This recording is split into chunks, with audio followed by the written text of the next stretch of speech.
Our dearest Father in heaven, we thank you so much for this beautiful day. Thank you so much for these beautiful people who came here today to worship you. Thank you so much for the beautiful people who are watching this broadcast today. Thank you so much for the wonderful time of praise and worship. And indeed, you inhabit the praises of your people. There is nothing in the world like this. For even the psalmist says, I would rather be a doorkeeper in your house than dwell elsewhere. For in your presence, there is fullness of joy. And we believe the joy of the Lord is our strength.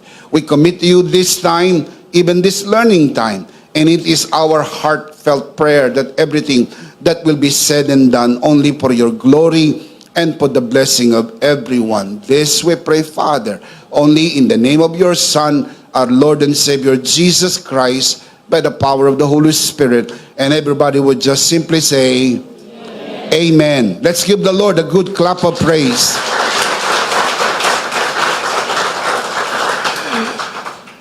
Atin pong ipagpapatuloy ang atin pong talakayan sa subject, the shadow of Christ in the Old Testament.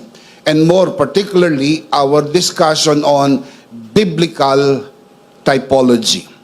We already talked about 3 Old Testament typologies in reference to Christ. Let me just refresh your memory, mga kabiyaya. Number 1, we talked about Adam. Adam, a type of Christ's humanity. We already talked about Abel, the second son of Adam, and he is a type of Christ's death. Last Sunday, we talked about Noah, a type of Christ's obedience. Now, before we proceed, let me just remind everyone, mga kabiyaya, it is important to take note of this. I may sound very repetitive, but I believe this is very, very, very, very important. Keep this in your mind. In biblical typology, it is important to remember that not all points in a particular type are necessarily true in the antitype.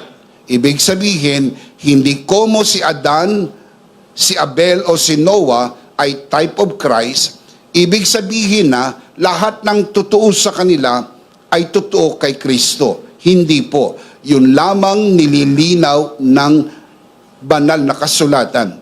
Nabanggit sa lumang tipan at ipinaliwanag naman sa bagong tipan. It is important to highlight what is mentioned in the Old Testament and alluded to in the New Testament. Today, we are going to talk about someone who is quite unique in all the Old Testament typologies because he is both a type of Christ and also Christophany. Pag sinabi pong Christophany, ang ibig sabihin po, kombinasyon ng dalawang salita, Cristo and Panero. Christophany, Christ and Panero. Ibig sabihin po ng Panero, manifestations. Cristo, Panero, meaning manifestations of Christ. Ang pag-uusapan po natin sa araw na ito ay isang Old Testament personality na very unique. Kasi hindi lang po siya type of Christ, he is also one of the many manifestations of Christ written in the Old Testament.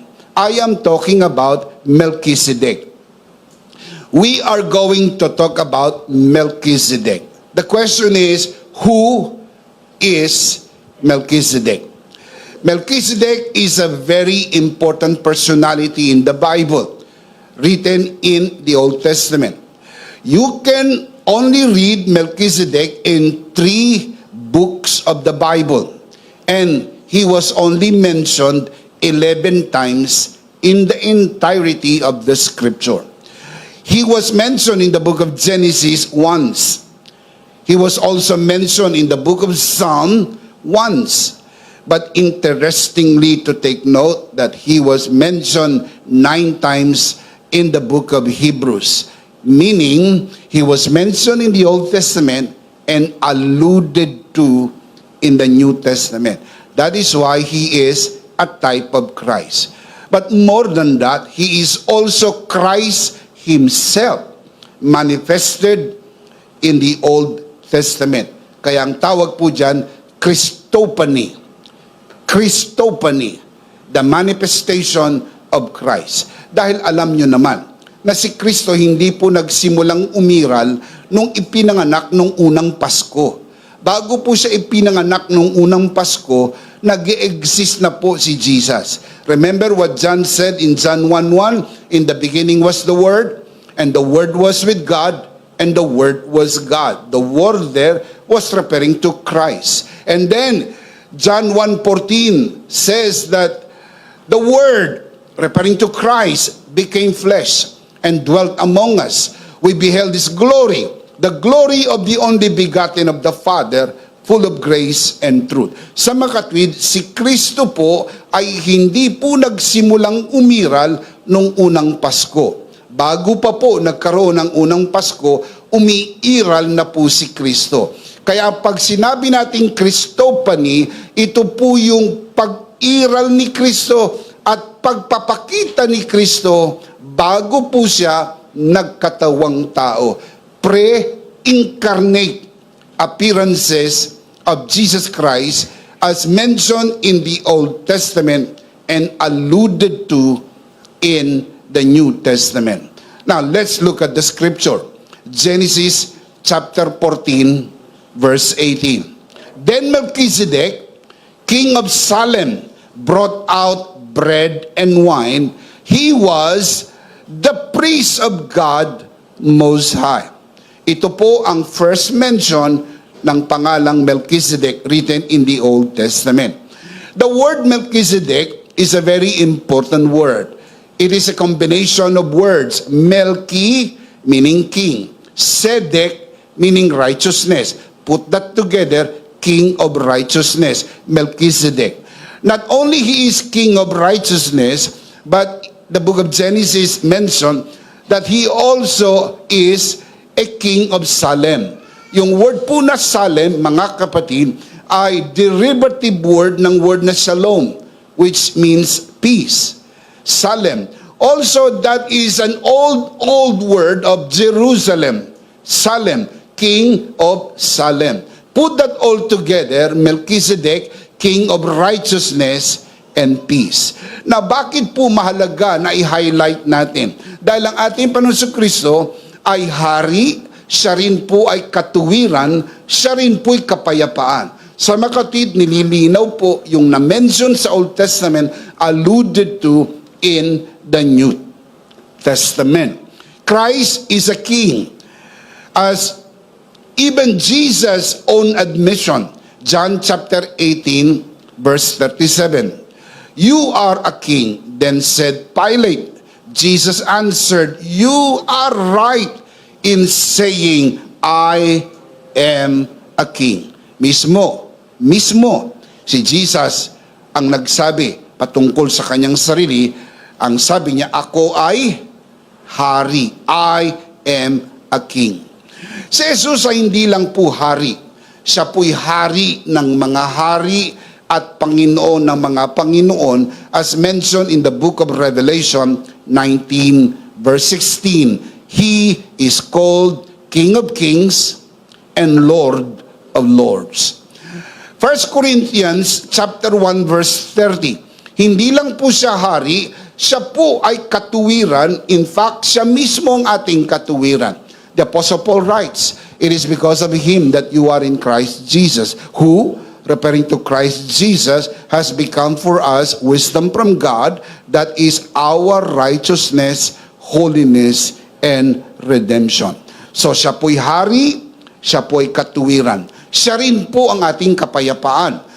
Ephesians chapter 2 verse 14. For he, referring to Christ, he himself is our peace, who has made the two, referring to Jews and Gentiles, has destroyed the barrier, dividing wall of hostility. Again, for he, referring to Christ himself, is our peace, who has made the two one.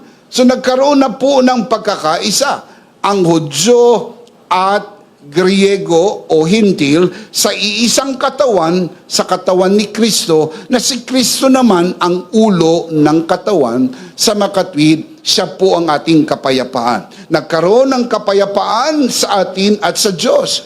Nagkaroon na rin ng kapayapaan sa pagitan ng mga Hudyo at ng mga Hintil.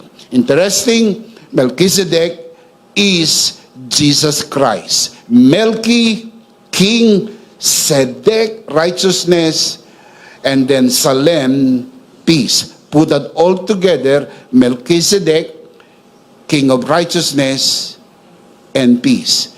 Jesus Christ is king, he is our righteousness, and he is our peace. Can you say amen? Amen. Hebrews chapter 7, verse 1, following verses.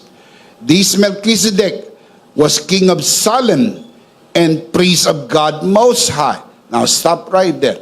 Yan din po ba yung nabasa natin kanina sa Genesis 14 verse 18? Exactly. Mentioned in the Old Testament, alluded to in the New Testament. He, referring to Melchizedek, met Abraham, returning from the defeat of the kings, and blessed him. Verse 2, and Abraham gave him a tenth of everything. First, his name means King of Righteousness, then also King of Salem, which means King of Peace. Nilinaw na natin kanina yung etymology, yung pinanggalingan ng salitang Melchizedek. At naging malinaw na sa atin bago pa natin nabasa dito sa Hebrews chapter 7 verse 1 and 2. Now, let's look at verse 3. Tignan nyo ang description ni Melchizedek. Without father or mother, without genealogy, without beginning of days or end of life, like the Son of God. Who is the Son of God? Jesus Christ. He remains a priest forever. Na mahalaga na i-highlight ito. Si Melchizedek ay hindi lang po type of Christ. He is a type of Christ, but more than being a type of Christ, Melchizedek himself is Christ, appeared to Abraham in the Old Testament. Now, let me ask you this question. Who wrote the book of Genesis?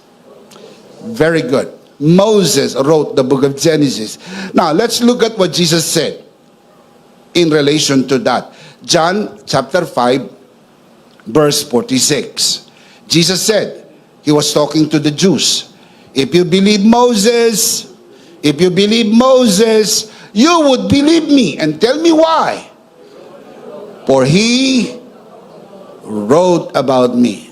Moses wrote about me. Moses wrote the book of Genesis. And Moses mentioned Melchizedek in Genesis chapter 14. And we believe that Melchizedek, who met Abraham in Genesis 14, was Christ himself. Now, how do we know that for sure? Dahil sinabi na nga po ni Jesus that Moses wrote about me. And this is true not only in the writings of Moses, but also in the writings of the prophets and the book of Psalms. Remember that even the book of Psalms mention Melchizedek. And I'll show you that in a little while. Luke chapter 24, verse 44. Jesus said to his disciples after he rose from the dead, this is what I told you while I was still with you. Everything must be fulfilled that is written about me in the law of Moses, in the prophets, what else? In the Psalms. The three major sections of the Old Testament. Now, let's look at the book of John chapter 8, verse 56 following verses, na mayroong allusion na mention sa Old Testament and alluded to in the New Testament, no less than Jesus Christ himself. John chapter 8, verse 56. He was talking to the Jews. Jesus was talking to the Jews. Your father Abraham rejoiced to see my day. In short, nag-my day si Jesus. At nakita ni Abraham. Your father Abraham rejoiced to see my day, and he saw it and was glad. Now look at the next verse. Then the Jews said to him, you are not yet 50 years old and you have seen Abraham? Now wala yon, idinagdag ko na lang. Pero parang nararamdaman ko meron yon kasi nanggigigil sila. Gayong si Jesus, wala pang 50 anyos, nagpanagpo sila ni Abraham na alam ng mga Hudyo na hindi ito posible. Na, tignan natin ang sagot ni Jesus sa susunod na verse. Verse 58, Jesus said to them, most assuredly I say to you, before Abraham was, I am. In short, before Abraham was born, I already exist. Yun ang ibig sabihin niya. Kaya hindi na talaga malulun ng mga Hudyo at bumara sa lalamunan. If you read further, doon sa mga susunod na verse, kumuha ng bato ang mga Hudyo at tangkasang batuhin. Dahil po sa kanyang pronouncement when Jesus said, before Abraham was born, I am. Why Jesus said that? Because Melchizedek is the pre-incarnate appearance of Christ in the Old Testament. Yan yung kanina ko pang minimension sa inyo, Christophany. And please remember that. That could be a word for the day. Christophany. Everybody say Christophany. One more time. And please remember that Christophany is Christ's manifestation. Christo, Panero, the manifestation of Christ. And Melchizedek is one of that manifestations. The Bible teaches that there are two orders of priesthood. Now, you can see this on your screen. Sapagkat mayroong mga iba na nalilito sa usapin na ito. And I feel led of God that we need to talk about this. Meron pong na-mention ang Bible na Levitical priesthood at meron ding Melchizedekian priesthood. Yun pong priesthood, yun po yung order of priest. Kumbaga, yun po yung pagsasaayos ng mga saserdote. Si Jesus po ay hindi pwedeng maging priest, more so maging high priest in the order of Levitical priesthood. For the simple reason, he did not come from the tribe of Levi. Kasi stricto po ang rule. Ang pwede lang maging priest o high priest in the order of Levitical priesthood ay yun pong nanggaling sa tribe of Levi. For example, Aaron, Moses, sila po ay galing sa tribe of Levi. Kaya ang first high priest ng Levitical order ay si Aaron, ang kapatid ni Moses. Si Jesus hindi pwedeng manggaling sa tribe of Levi, kaya hindi siya pwedeng maging priest or high priest. Si Jesus po, nung mag-incarnate, galing po siya sa tribe of Judah. And that is also important thing. Kasi lahat ng hari nanggagaling sa tribe of Judah. Lahat ng priest nanggagaling sa tribe of Levi. In short, kung hindi ka galing sa tribe of Judah, forget it. Wala kang chance ang maging hari. Naiintindihan niyo po yun. Kung hindi ka naman galing sa tribe of Levi, forget it. Hindi ka pwedeng maging priest, lalo na maging high priest. Paano mapupulfill ni Jesus yung dalawang ministry? Being a king and being high priest at the same time. Kailangan po ang kanyang pagiging priest and high priest manggaling sa ibang order. Hindi sa Levitical, kundi sa Melchizedekian order. Ang kanyang pagiging king of the Jews ay galing po sa tribe of Judah because Revelation 5:5 tells us that Jesus is the lion of the tribe of Judah. Ano po ba ang sinabi ng Diyos patungkol sa pagiging saserdote ng kanyang anak?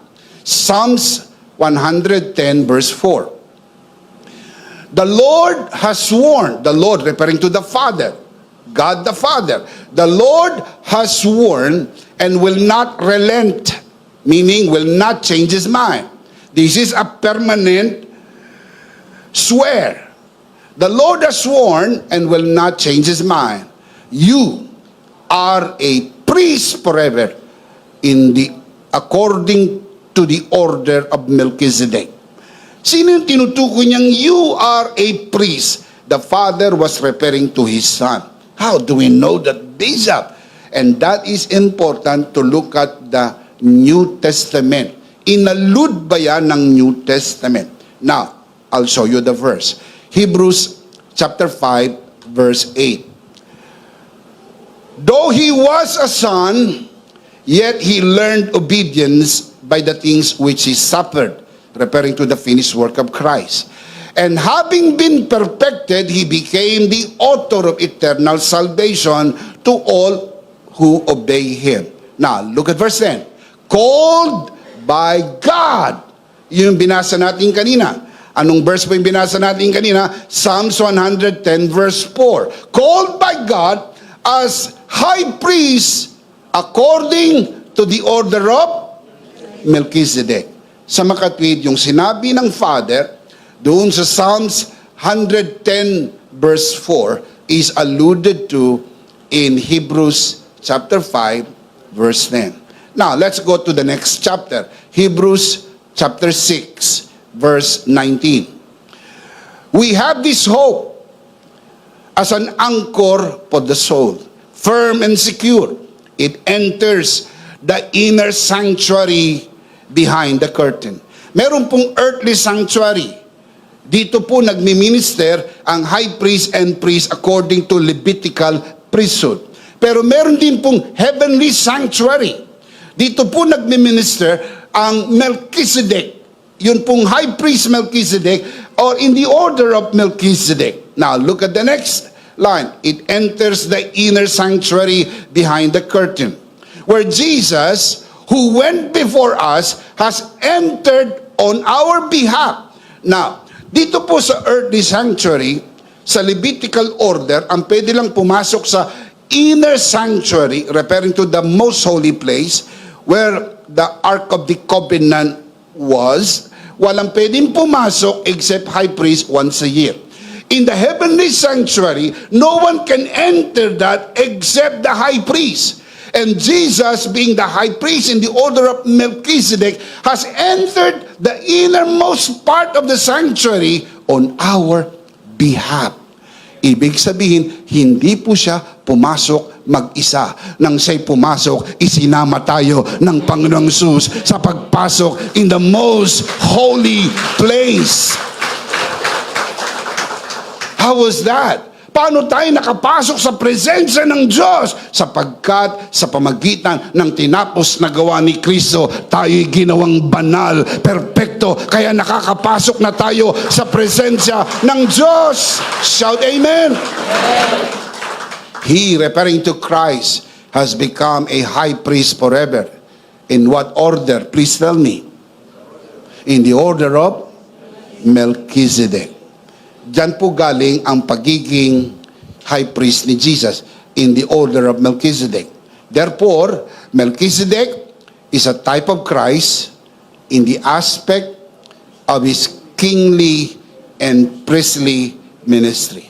Remember that Melchizedek is king and priest. Pinulfill ni Jesus yung both ministry. Yung ministry po as king and ministry po as high priest, rolled in one name, Melchizedek. Because Melchizedek is not just a type. He is Christ himself in the Old Testament, Christophany, Christ's manifestation in the Old Testament. Jesus is both our king and high priest. Now that we know this, now that we have heard the theological discussion, the question is, Bishop, ngayong alam na namin yan, anong epekto niyan sa buhay namin? Lagi kong sinasabi sa mga pastor na nag-aaral sa Pastor's Academy sa subject ng homiletics, in any given sermon, always remember that there should always have life application. It's either the whole sermon is a life application, the half of the sermon is life application, or the last part of the sermon is life application. But never, ever, ever give a talk without life application. Because people would just respond at the back of their mind, now what? And the sad part is, so what? Ngayong alam na namin yan. Anong application yan sa buhay namin? So let me give you life application. Number 1, don't be afraid. Jesus, your high priest, is praying for you. Woo! Shout amen! You don't have to be afraid anymore. Your high priest never fails. He is praying for you. He is praying for us. Can you say amen? Minsan naghahanap ka ng mga prayer partners. Minsan nanghihingi ka ng prayers. Please pray for me. Please pray for me. And that's good. Hindi yan masama. Pero let me just tell you, kung wala mang mag-pray sa'yo, huwag kang mapanghina ng loob. Lagi kang ipinagpe-pray ni Jesus. Palakpakan natin ang Panginoon. Lagi kang pinagpe-pray ni Jesus. John 17, 20, 21. The book of John 17 records the longest prayer of Jesus. My prayer is not for them alone, referring to his disciples. Because in the verses before 20, he already prayed for his disciples. So he just simply said, hindi lang silang pinag-pray ko. Not only for them. I pray also for those who will believe in me through their message. Sa mga tweet, hindi ka pa pala mako-convert ka pa lang sa preaching of the gospel ng sinumang mangangaral, kasama na tayo sa prayer ni Jesus. Hallelujah! Come on, give him praise, give him praise, give him praise. Praise God. He further prays that all of them, all the believers may be one. Father, just as you are in me and I am in you, may they, referring to the believers, also be in us, so that the world may believe that you have sent me. Very, very powerful. Hebrews chapter 7 verse 25. Therefore, he is able to save completely, not partially, not partly, completely, those who come to God through him. And tell me why? Because he always lives to intercede for them. We have a high priest, a great intercessor before the Father, who lives forever, never fails, always praying for us. Relax. Don't be afraid. Everything is gonna be all right. Give him praise. Everything is gonna be all right. Praise God. Kung may mga bahagi sa buhay nyo parang hindi magandang nangyayari, mga kapatid, remember this. That is not the last chapter of your life. The last chapter of your life is so very good, because we will be with the Lord forever and forever, para sempre, para sempre. Shout amen. Romans chapter 8 verse 34, the Apostle Paul writes, who then is the one who condemns? No one. No one. Christ Jesus, who died, more than that, who was raised to life and is at the right hand of God and is also interceding for us. Have you noticed the grammar? Is, and is at the right hand of the Father. Where is Jesus right now? At the right hand of the Father. What's he doing in the right hand? He is interceding for us. Nananalangin siya para sa atin. Can you say amen? Amen. So number 1, don't be afraid. Jesus, your high priest, is praying for you. Can you say amen to that? Amen. Number 2, Allow King Jesus to reign in every area of your life. He is your king, but are you allowing His reign in your life? Hindi po some parts of your life. Mga kapatid, dapat pinapayagan mo si Jesus makapasok sa lahat ng kwarto ng buhay mo.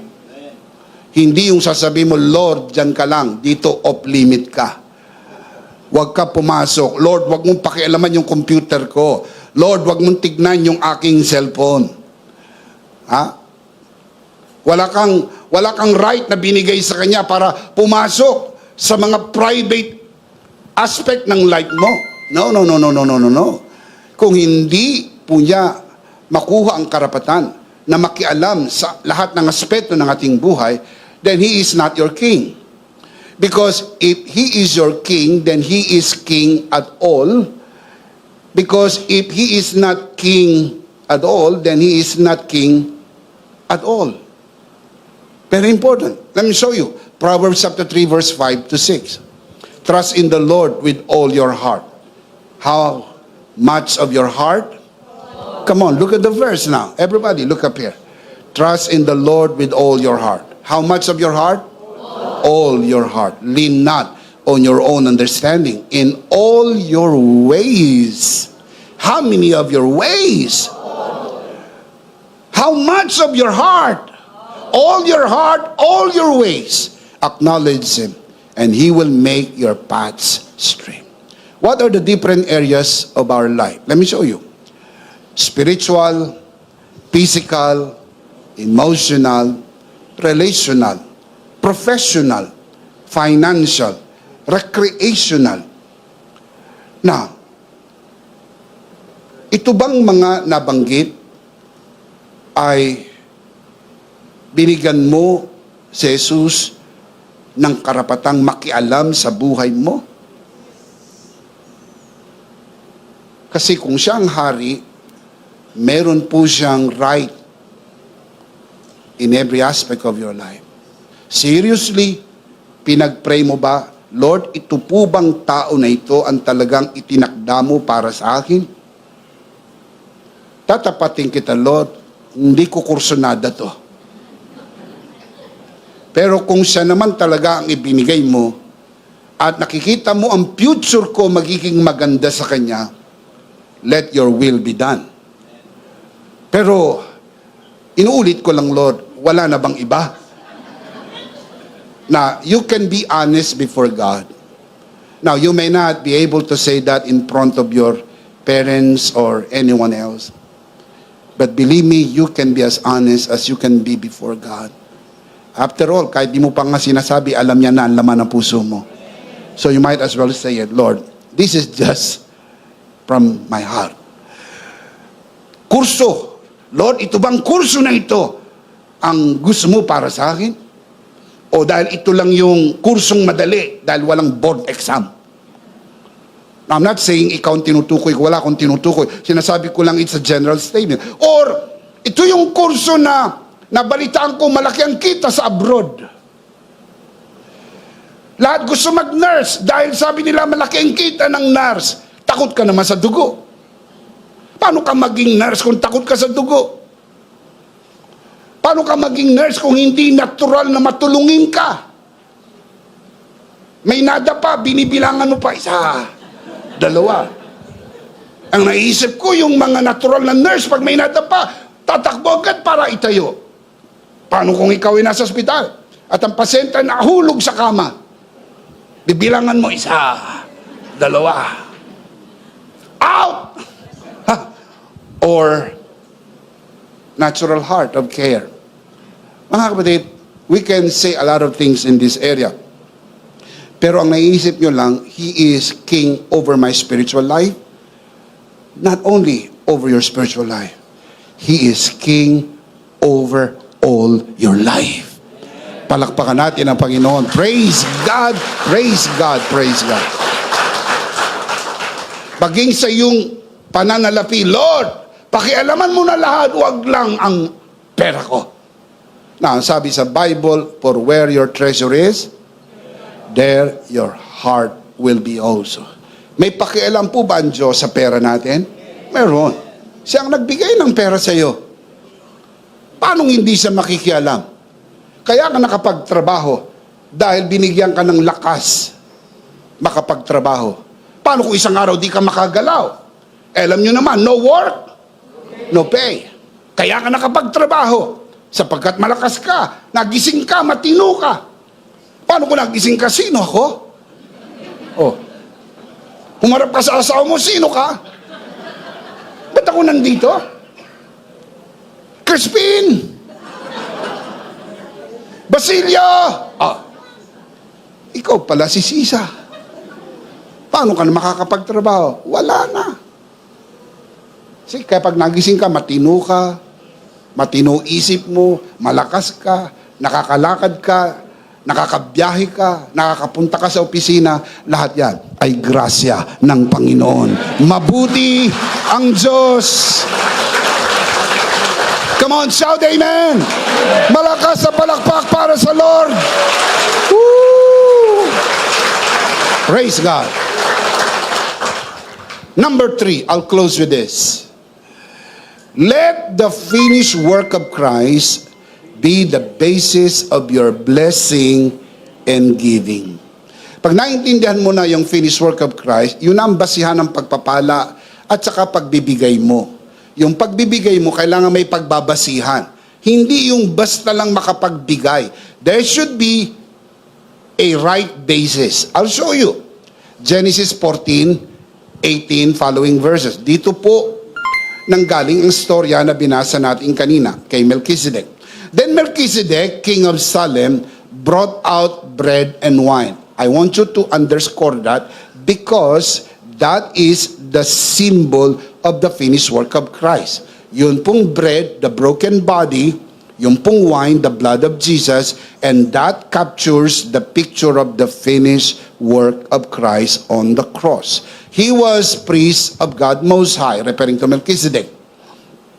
Verse number 19. Then he, Melchizedek, blessed Abram. Abram pa po ang pangalan niya noon. Abram, naging Abraham later on. He blessed Abram saying, "Blessed be Abram by God Most High." So sino ang nagpala kay Abraham? Si Melchizedek. Dineclare niya, "Blessed be Abram." By who? By God Most High. Why? Because Melchizedek is the priest of God Most High, creator of heaven and earth. And blessed be God Most High, who delivered your enemies into your hands. Meaning, pinakikilala ni Melchizedek, kaya ka nagtagumpay dahil pinagpala ka ng Diyos. Anumang mga challenges na kinaharap mo, anumang mga kaaway sa negosyo, kaaway sa pag-aaral, kaaway sa lahat ng aspeto ng iyong buhay, sabi ni Melchizedek, ang Diyos ang nagbigay sa iyong mga kamay ng iyong mga kaaway. Pinagtagumpay ka ng Panginoon. Kaya ka yumaman. Kaya ka yumaman. Kaya ka nakapasa sa exam. Kaya may trabaho kang ganyan. Kaya gumanda ang buhay mo. Dahil pinagtagumpay ka ng Panginoon. Kaya gumanda ang itsura mo na pagtagumpayan mo ang kapangitan. Praise God for that. Kaya ka malusog, malakas, dahil tinalo ni Jesus ang sakit sa krus ng Kalbaryo. Praise God. Amen. Oh. Naintindihan ni Abraham. Anong kanyang response? Then Abraham gave him a tenth of everything. Yung po yung tithes. Ika po. Na hindi maintindihan ng iba. Na parang napakabigat sa loob nila. Sapagat di mo naintindihan yun pong kung anong mayroon ka. Bakit naging magaang kay Abraham ang magbigay ng tenth or tithes? Kasi naintindihan niya, kung wala naman yung grasya, wala ako. Wala ako. Wala ako ng bahay na ito. Wala ako ng trabaho na ito. Wala ako ng asawang maganda na ito. Isipin mo sa itsura mo na kapag asawa ka na maganda. Hindi ba araw-araw ka dapat magpasalamat sa Diyos? Na may nagkagusto sa iyo? Hindi ka ba nagtataka? Nagkaroon ka ng magagandang anak, wala namang pagkukunan? Oh, Natignan nyo nga yung lahi nyo. Lahat kulot. Tapos yung mga anak mo, tuwid. Ang gaganda ng itsura. Hindi ba yan pagpapala? Bahay mo pagpapala, trabaho mo pagpapala, kalusugan mo pagpapala. Higit sa lahat, dapat mo maintindihan, pumasok ka sa mundong ito walang dala. Lalabas ka sa mundong ito walang dala. Kaya lahat ng mayroong ka dito ay grasya ng Panginoon sa iyo. Oh. Now look up here, look at my eyes. And those of you who are watching this broadcast, kung may ganyan kang mindset, mahirap ba ang magbigay? Hindi. Kaya ka nahihirapang magbigay. Kaya ka nawawala ng malay pag nagbibigay. Kaya ka parang nagsisikip ang paghinga mo. Sapagkat di mo naiintindihan kung anong mayroon ka, lahat ay bigay ng Panginoon. The basis of blessing is the finished work of Christ. Melchizedek brought out bread and wine. Then after that, Melchizedek blessed Abraham. And after that, Melchizedek received the gift of Abraham. Tatlong nangyari dun sa verse. Naglabas si Melchizedek ng bread and wine representing the finished work. After that, binless si Abraham. So saan galing yung blessing? Doon sa bread and wine representing the finished work. Binless si Abraham. Anong naging response ni Abraham? Ngayon tinanggap niya ang blessing. He gave tenth of everything. Mga kapatid, the rule of the first mention says, this is the first mention of the word tithe. Unang mention to, kaya importante ito. Ang mga lumalaban po sa idea na ito, hindi ko naman po nilalahat, ay dahil sa kaisipan ng greed. Lahat akin, akin, akin to, pera ko to. Ha? Pera ko to, walang makakakuha ng pera ko, akin to. Kahit ang Diyos hindi makukuha ito. See, some people think like that. I'm sure hindi ganyan ang kaisipan mo, pero some people think like that. Now listen, I understand that some people are against the idea of tithing for the wrong reason. Some of you are watching this broadcast, alam ko, iba sa inyo, nagtataas na ng kilay. Nakikita ko, nagsasalubong na kayo ng kilay. Dahil hindi nyo mapagtugma, paanong sa buong mundo na nag-uusap tayo tungkol kay Melchizedek, na ngayon nag-uusap na tayo sa tithing. Na hindi ko inimbento ito, lahat ito ay nandito. Ang unang nagbigay ng ikapo ay si Abraham, at ang unang tumanggap ng ikapo ay si Melchizedek. Sino si Melchizedek? Jesus Christ. So si Jesus tumanggap ng ikapo mula kay Abraham. Now listen, kaya ho ang iba tumututol dahil sa kaisipan na ang tithing daw ay under the law. This is how they argue. Makinig kayo, ganito ang kanilang argument. Wala nang tithing ngayon. Dahil ang tithing ay under the law. Hindi ba we are not under the law? Amen. O kung hindi tayo under the law, di hindi tayo under ng tithing. Amen. Palakpakan ang mga ayaw mag-ikapo. Sapagkat natutuwa sila sa kaisipan na hindi na pala kailangan mag-ikapo sapagkat we are not under the law. Let me prostrate you who are watching this broadcast. Tithing started 400 years before the law. Hindi po nag-start ang tithing under the law. Ang law nag-start sa panahon ni Moses, Exodus 20. Ang tithing po nag-start Genesis 14. 400 years ang layo po ni Abraham kay Moses. Kaya yung argument na wala ng tithing dahil ang tithing di umano ay under the law, that is the weakest argument of the greed people. Yung mga taong may problem sa greed, they want to keep their money, ito ang kanilang argument. Let me show you, let me explain.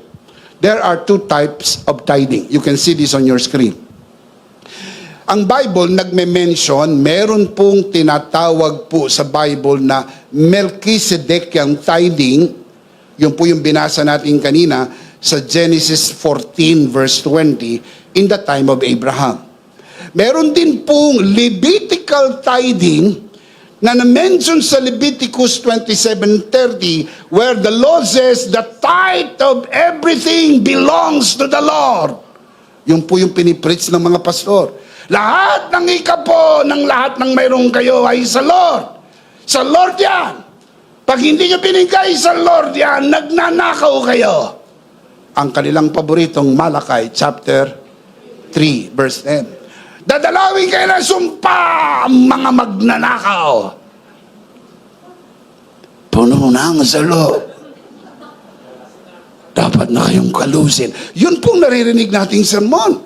Kaya ang mga tao ay punong-puno ng takot at pangamba. At kung minsan napipilitan na lang mag-ikapo sapagkat sila'y natatakot na sila'y habulin ng sumpa at salot. Mga kapatid, yun po ay Levitical tithing. Under Moses po yun. Now, let me show you the 7 covenants para may idea kayo kung anong pinag-uusapan natin. You can see this on your screen. 7 covenants. Edenic, Adamic, Noahic, Abrahamic, Mosaic, Davidic, Messianic. Ang unang 4 po ay under grace. It may not be full grace, kasi ang full grace po in the time of Jesus, pero at least grace na po yun. Mula po sa Edenic, before the fall, Adamic, after the fall, Noahic and Abrahamic, lahat ito ay under grace. Bisa, paano nasabing under grace? Well, ang basic definition ng grace, you receive what you do not deserve. Si Abraham po ba perfect? Hindi. Pero pinagpala rin siya? Anong tawag niyo sa hindi perfecto pero pinagpala? Grace, because you receive what you do not deserve. Ngayon, kailan pumasok ang law? Number 5, Moses. Kaya ang tawag dyan, Mosaic. Ito, Abrahamic covenant, Mosaic covenant. Dito nag-start ang Levitical tithing. Kasi ang Levitical tithing ay ibinibigay po yan according to the law given by God through Moses. And then nagtuluyan hanggang sa Davidic covenant at pumasok ang full grace sa panahon ni Jesus sapagkat si Jesus po ang fullness of grace. Can you say amen? Now, anong pagkakaiba ng dalawang tithing? Ang Melchizedekan tithing po ay voluntary. Ang Levitical tithing compulsory. You see what the problem is? Ang pinipreach ng mga pastor ay yung Levitical tithing. Pinipilit ang mga tao magbigay. Kung hindi mapilit, tinatakot. Binabraso, pinagbabantaan. Alam niyo po ba kung bakit compulsory ang tithing under Levitical priesthood? Kasi merong isang tribe. Ang tribe of Levi, hindi binigyan ng mana nung pumasok po sila sa promised land. Yun pong 11 tribe binigyan ng mana. Kasi ang naging usapan, yung 11 tribe ay magbibigay ng 10% doon po sa Levitical tribe, the tribe of Levi, dahil ito'y mga full-time workers doon po sa temple, sa service. Silang nangangasiwa ng spiritual service para po sa 11 tribes. Now, let's do the math. 100 minus 10. 90. So yung 11 tribo, ang 10% ibibigay sa tribe of Levi. Ilan ang may iwan? 90. Now, let's do the math. 10 times 11. 110. 110 ang mapupunta po sa tribe of Levi. Ano po ang sinasabi ng principle na ito? Pag naglingkod ka sa Panginoon, hindi ka pagkukulangin ng Panginoon sa lahat ng iyong pangangailangan. I just cannot understand why people do not want to go full-time because they thought, paano ng buhay ko? Paano ng buhay ko? Hey, wala kang buhay. Tsura mo, wala kang kabuhay-buhay. Pero pag binigay mo ang buhay mo sa Panginoon, si Jesus ang iyong buhay, hindi ka iiwanan ng buhay na Diyos. Pupunuan ng Diyos ang lahat ng iyong pangailangan. Shout amen. Kaya po compulsory. Dahil kung hindi magbibigay ng tithe, yung 11 tribes, ang tribe of Levi will all die. That's why Malachi 3:10 says, bring all the tithes into the storehouse that there may be food. Where? In my house. Oh, magaling ang mga pastor. Yung house daw doon, yung church. Dalhin daw lahat ng ikapo in the house, yung house daw doon, church. Hindi po totoo yun. Wala pa pong church during the time of Malachi. Yung tinutukoy pong house doon is the house of God where the full-time Levites were working in the service at obligado ang nation of Israel to give their tithes. Kaya alam niyo kung anong tawag sa Bible? Pay your tithes. Pay your tithes. Sa Tagalog, bayaran mong ikapo. Bakit ginagamit po yung word na pay? Because it is an obligation. Parang tax. They have to give it so that the Levites would live. Kaya minsan may mga pastor na masyado naman pong napakahigpit. Nagbigay ka ng ikapo. Alam nyo, sabi ng iba, nagbigay ka ikapo pero wala ka pa binibigay. Nagbigay na po, wala ka pa binibigay. Yung ikapo binigay mo lang bayad sa buwis. Yung offering daw iba. Kaya tithes and offering. Tithes and offering. Yung iba po nagbibigay ng tithes, walang offering. Yung iba nagbibigay ng offering, walang tithes. Na anong ibinigay po ni Abraham? Tithes. Kasi yung tithes niya, yun ang kanyang offering. Do you understand that? Now, hindi po yan compulsory. Sinabihan ba ni Melchizedek si Abraham, mag-ikapu ka? O kusang loob na nag-ikapu si Abraham? Very good. So, voluntary versus compulsory. Now, number 3. Under Melchizedekian tithing, you give because you are blessed. Under Levitical tithing, you give because you want to be blessed. Magkaparehas, magkaiba? Kaiba. See, that is where we learn. Pero yung bigla mong i-scratch, wala nang tithing, wala nang tithing, wala nang tithing, dahil nakarinig ka ng preacher na di umano grace, ang tithing daw kay under the law, we're not under the law. That is ignorance of the word. Tithing did not start under the law. You have to review your Bible. It started 400 years before the law. It was not compulsory. It was voluntarily given by Abraham to Melchizedek. Melchizedekian tithing before the law, under grace. Levitical tithing under the law, Malachi 3:10. Kaya mababasa nyo sa Malachi 3:10, pag tinunod nyo hanggang 11, if you did not give your tithes, or if you do not give your tithes, there will be curse, di ba? Kakaroon na sumpa. Kaya ibang mga pastor, hindi na mahintay ang sumpa. Sinusumpa na ang kongregasyon dahil sa hindi nagbibigay ng ikapo. Wrong! We do not subscribe to that kind of teaching. That is very wrong. Pero para sabihin nyo namang walang tithing, mali rin. Pag sinabi nyo rin tithing, ang reference to Levitical tithing, mali. Hindi tayo under ng Levitical tithing. Why? Ang ating high priest, si Jesus, under Melchizedekian. Kung siya po ay si Melchizedek, hindi tayo pwedeng maging under Levitical priesthood, Levitical tithing, kasi ang mga under lang doon, mga Jews.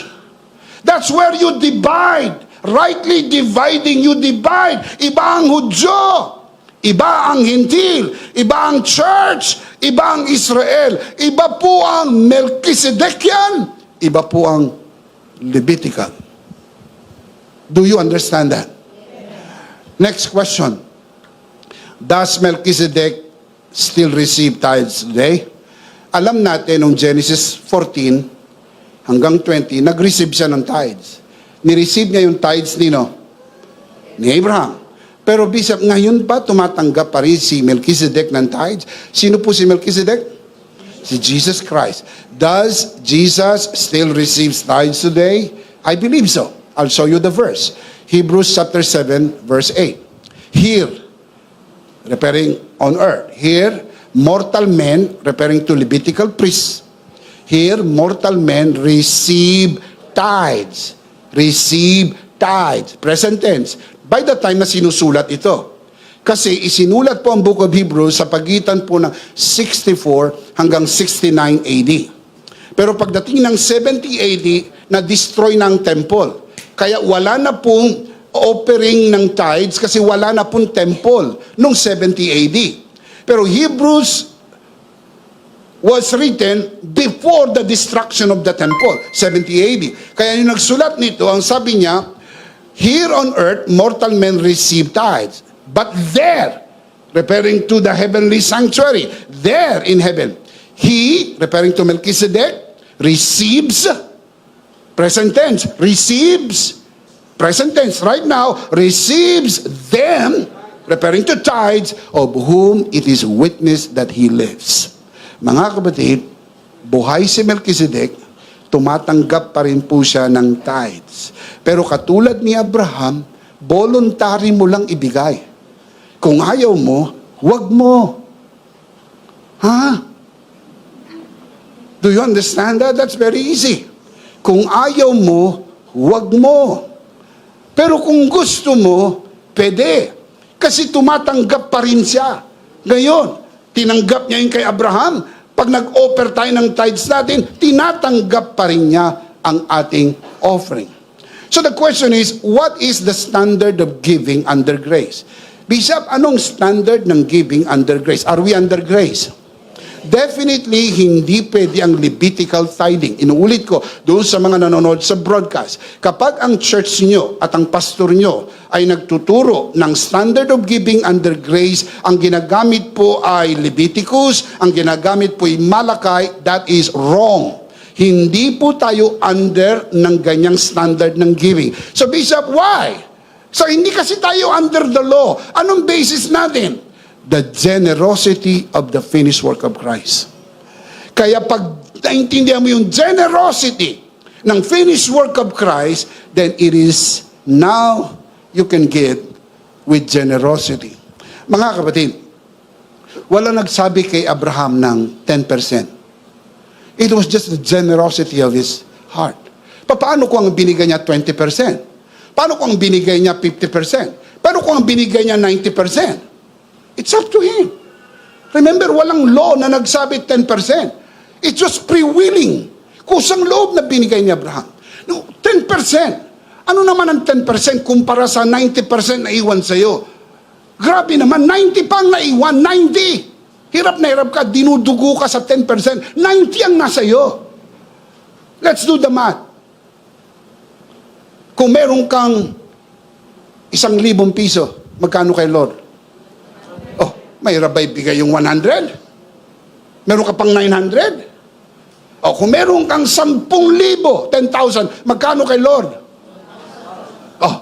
Mahirap ba ibigay yung 1,000? Meron ka pang 9,000? Na kaya ka naman nagkaroon ng 10,000, si Lord ang nagbigay? Lakihan natin. Iba sa inyo, hindi pa masyadong nagre-react. Kung meron kang 100,000, magkano kay Lord? Oh, you see, yung iba hindi na makahinga.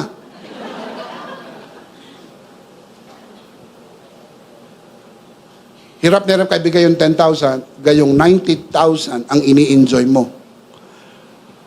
Lakihan pa natin. Kung meron kang 1 million, magkano kay Lord?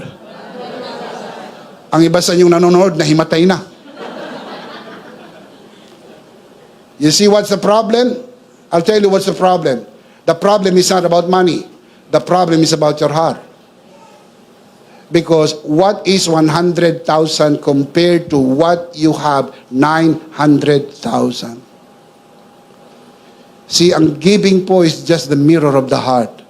Huwag niyong i-push na laban kayo sa tithing, na nagkukunwari kayo na you are not under the law but under grace without checking the purity of your heart. In fact, kahit wala hong batas na nagsasabi tungkol sa pagbibigay, masaya akong nagbibigay sapagkat lahat ng mayroon sa akin ay galing sa Panginoon. Amen? Bishop, ito ang basis ko ng pagbibigay. 2 Corinthians 9:7. Paborito ng marami ang verse na ito. Look at the verse, 2 Corinthians 9:7. Pakibasa nga sabay-sabay. Kayo naman, kanina pa ako nagsasalita. Ready? 1, 2, 3. Each man should give what he has decided in his heart to give, not reluctantly or under compulsion, for God loves paborito nilang part dyan, yung nasa unahan, each man should give what he has decided in his heart to give. Bishop, maliwanag na maliwanag na ang pagbibigay ay kailangan galing sa puso. Kung magbibigay ako ng 10,000, masama naman sa loob ko. Huwag ko na ibigay. Kung magbibigay ako ng 1,000 piso, napakasaya ko. At 1,000 na lang ibibigay ko. Dahil masaya ako. Di ba sabi sa Bible, mula sa puso. Mga kapatid,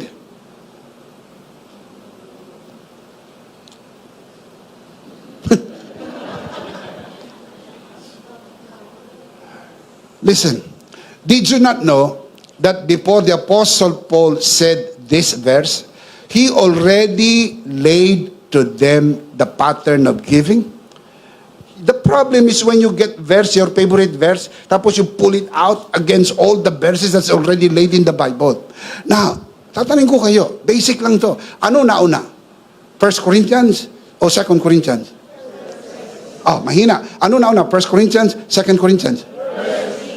Full house naman tayo, pero naririnig ko kalahati lang. Adjust ko yung volume. Let's do this again. Anong nauna? 1 Corinthians, 2 Corinthians? Very good. Sa makatwid, bago binanggit ang 2 Corinthians 9:7, magbigay ayon sa ipinasya ng puso, nilay down niya na yung pattern of giving, that your giving from the heart should be based on the pattern already laid. I'll show you the pattern. 1 Corinthians 14:2. Sa makatwid, bago nagkaroon ng 2 Corinthians 9:7, yung favorite ng marami, 1 Corinthians 16:2, every Sunday, each of you must put aside some money in proportion to what he has earned. May sukatan? Wala. Pag sinabing proportion, may sukat? Wala. Binanggit niya na ang sukatan. 1 Corinthians pa. Kaya by the time ng second writings niya, hindi niya kailangan ulitin. Alam niyo na yung binanggit ko nung una. At gawin niyo yan mula sa puso. Yung natutunan niyo sa 1 Corinthians 16:2, gawin niyo mula sa puso. Now, bakit? Save it up. Itabi mo na. So that there will be no need to collect money when I come. Hindi kayo dito nagdi-decide ng offering niyo. Sa bahay pa lang, decided na kayo. Hindi yung dito. Nakaupo kayo. Ha, pag na-bless ako, malaki bibigay ko. Pero pag pinatamaan ako ni Bishop, konti lang ibibigay ko. Hindi ganon. Ang iyong pagbibigay, bukal sa puso. Can you say amen? Now, tignan nyo sa wikang Pilipino. Tagalog.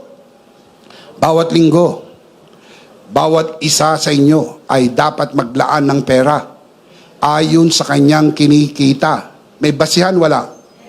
May sukatan? Wala. Oh, siyempre, kung malaki kita mo, malaki ang bigay mo. Kung maliit ang kita mo, maliit ang bigay mo. Kasi yun ang basihan. Na huwag mag-alala yung maliit ang kita. Dahil yung maliit ang pinagsisimula ng malaki. Sa nagsimula ang malaki? Sa maliit. Kaya kung maliit pa lang, binibigay mo na para sa Lord, huwag kang mag-alala. Sapagkat darating ang araw, yung maliit ay palalakihin ng Panginoon. Maraming pagpapala na inilaan ng Panginoon sa iyo. Amen. At itabi ito. So nakatabi na, sa bahay pa lang nakatabi na. Upang hindi na kailangan mag-ambagan pagdating ko. Sabi ni Pablo. Kaya pagdating niya, hindi na siya namimiga. Hindi na siya nagpaparinig. Hindi na siya nagsasalita ng masakit. Kasi alam na may batayan na. Mga Kristiyano tayo, madaling kausap. Mga anak tayo ng Diyos, madaling kausap. Can you say amen? Now, look at this same verse from the Message. 1 Corinthians 16:2. Every Sunday, each of you make an offering and put it in safekeeping. Be as generous as you can. Sino sumulat? Si Pablo. Kanino isinulat? Sa mga hintil na Kristiyano sa iglesia ng Korinto. Hindi sa mga Hudyo. So, hindi pwede ang Levitical tithing. Because we are not under the law. The basis of giving in the new covenant, in the time of grace, is understanding of the generosity of Christ. So what is the standard of giving under grace? Come on, give me the answer. What is the standard of giving under grace? Now, I'm starting to close. Will giving affect your salvation? No. But it will affect your reward in heaven. Ang salvation mo ay hindi reward. It's a gift. So kahit magbigay ka, hindi ka magbigay, you're still saved. Huwag ka magbigay ng tithes, magbigay ka ng tithes, you're still saved. And you're still blessed in this life. Gusto kong linawin, ang pagpapala mo, hindi premyo ng iyong pagbibigay. Hindi ka po pinagpala dahil nag-iikapu ka. Kalimutan nyo na po yung sermon na yan na narinig nyo sa mga matatandang pastor. Kaunti na lang pong natitira sa kanila. Paubos na po ang ganyang klase ng sermon. Hindi na po yan bumebenta sa mga taong naiintindihan ang grasya ng Diyos. Hindi ako pinagpala dahil ako ay nagbigay.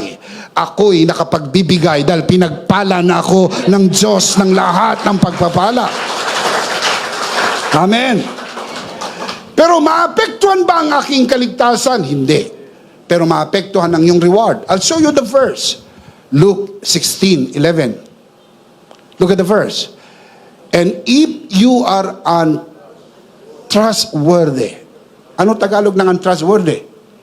Hindi mapagkakatiwalaan. If you are untrustworthy about worldly wealth, yung kayamanan mo sa lupa, who will trust you with the true riches of heaven? See? Ang effect niyan wala sa salvation. Ang effect niyan nasa yung reward. Remember, papasok tayo sa langit dahil sa tinapos na gawa ni Kristo. Pero pagdating sa langit, may mga tatanggap ng reward. Dahil may mga tao na pinarangalan nila ang Diyos sa kanilang matapat na pagkakaloob. Salvation is by grace. So is your work. Rewards are based on grace-filled works. Alam niyo po kung ano isa sa mga maanghang na panlaban nila sa atin sa grasya? Hindi daw tayo naniniwala sa works. Nothing could be farther from the truth.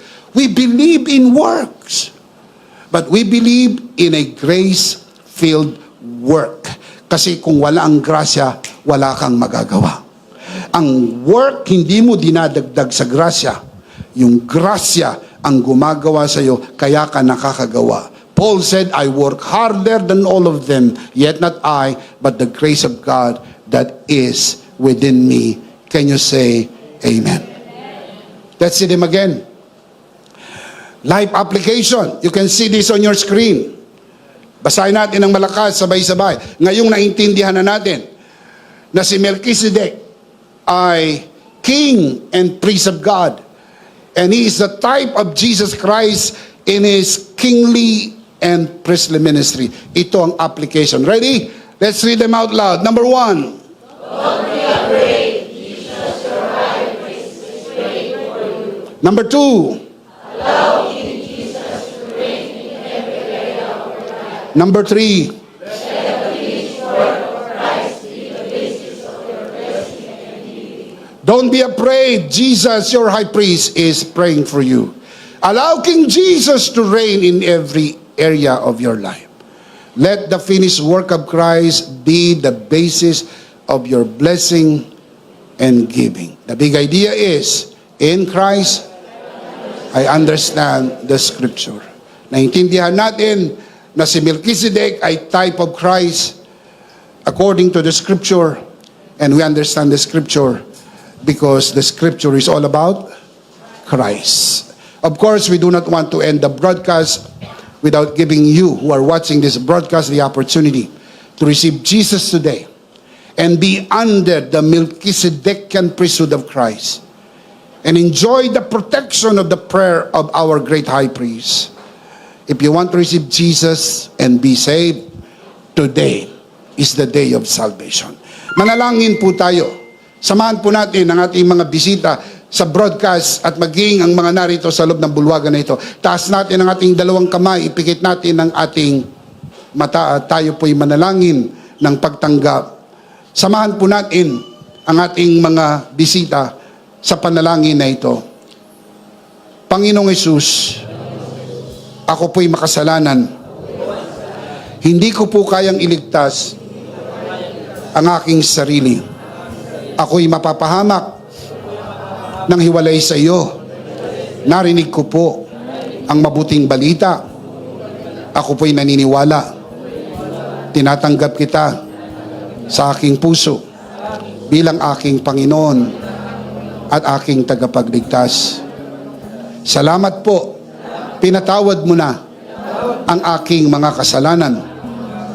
Isinulat mo na ang aking pangalan sa aklat ng buhay. Sa pangalan ni Jesus, Amen. Ako na lang po mananalangin, Ama, sa oras na ito, itinataas ko po sa harapan ng sino mang sumunod sa panalangin ng pagtanggap sa unang pagkakataon sa loob ng bulwagan na ito at lalo na sa mga nanonood sa broadcast na ito. Pinagkakatiwala po namin sila sa iyong kagandahang loob na sila'y lumago sa biyaya at sa bagong natagpuang pananampalataya sa pangalan ng Panginoon Jesus. Sa lahat ay magsabi ng Amen. Palakpakan si Lord. Praise God. Praise God. Ihanda po natin ang ating mga sarili.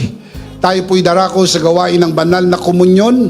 Kunin po natin ang ating communion elements, lalo na sa mga nanonood sa broadcast. And let's do this together.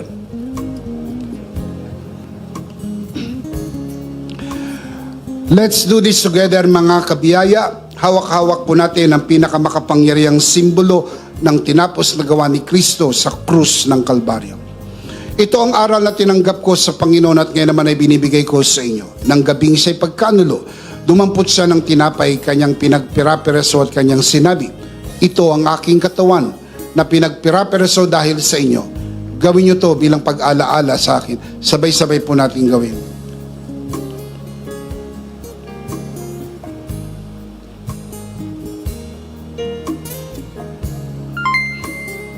Ate po itaas ang ating dalawang kamay at atin pong sama-samang ideklara. Ito ang tinanggap kong aral mula sa Panginoon. Nang gabing siya'y pagkanuloy, dumampot siya ng tinapay. Kanyang pinagpira-paraso at kanyang sinabi, ito ang aking katawan na pinagpira-paraso dahil sa inyo. Gayun din naman matapos maghapunan, kanyang hinawakan ng saro at kanyang sinabi, ito ang saro ng bagong tipan na pinagtibay ng aking dugo. Gawin niyo to bilang pag-alaala sa akin. Sabay-sabay po natin gawin.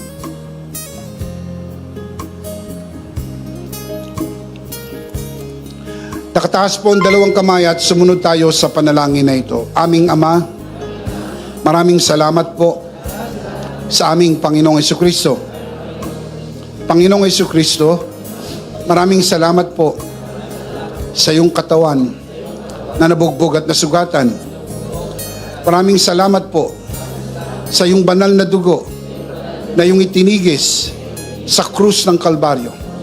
Dahil po dito, lahat ng aming kasalanan ay unang pinatawad.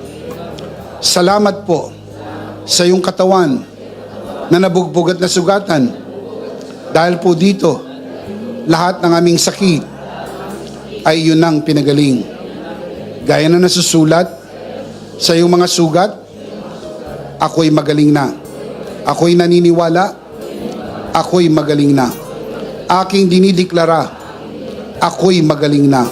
Ako'y malusog, malakas, masigla, pinagpala, pinaburan, at mabubuhay ng mahaba. Sa pangalan ni Jesus, maraming salamat po, Banal na Espiritu, sa iyong kapahayagan sa mensahe ng biyaya. Sa pangalan ng Panginoong Jesus. Amen. Amen. Palakpakan si Lord. Hallelujah. Praise God. Praise God. Isang beses pa malakas, sabay-sabay. Ano po ang ating big idea?